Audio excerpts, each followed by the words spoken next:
After our bus started again, menacing military jeeps appeared from the rear, and they escorted us to the final transportation station. Soon, we saw the Ice Palace, and just before it, the transportation center, where 1,080 soldiers waited for the occasion. Confrontation was obvious, and whilst we kings had long replaced fear with courage, I was surprised to see no fear on Agna's face. Military vehicles of every kind surrounded the final station, and inside, Natanite soldiers and the IV crammed into every possible space. When the bus stopped, Agna stood and said that we were foreign champions, in town for the spectaculus, and that everyone else could safely exit.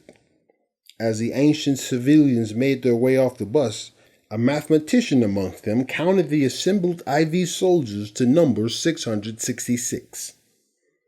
As the last civilian made their way off, I saw Krishna's smile widen the way it does before he plays his flute or initiates a fun prank. Krishna then said that after 6 years of our protection, it was finally time for him to protect his friends, and I still give thanks. Beastar understood first, and after he told Krishna that he had already been protecting us, he kissed Krishna's burning hand.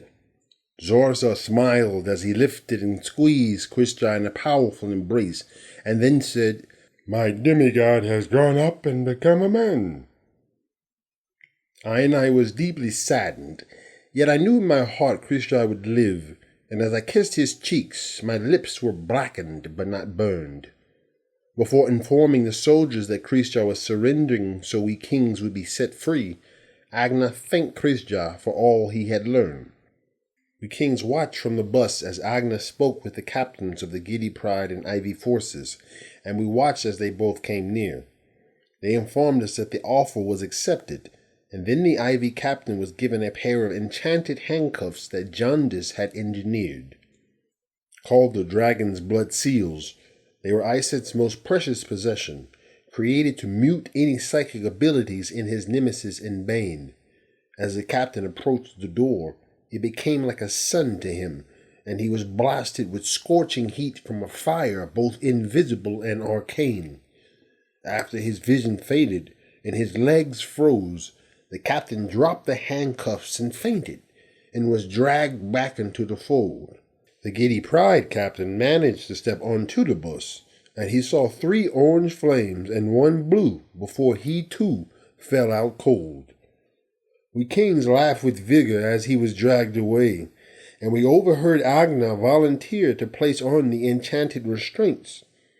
We kings were commanded to exit the bus first, and after doing so, we allowed them to place shackles on us without complaint. We kings were escorted to seats in the stone arena and surrounded by a sea of soldiers, where we had to listen to them as they laughed and cheered for death. While there, we would overhear them repeat the answer that the IV captain had given after being revived and ask what had happened. "Dragon's breath."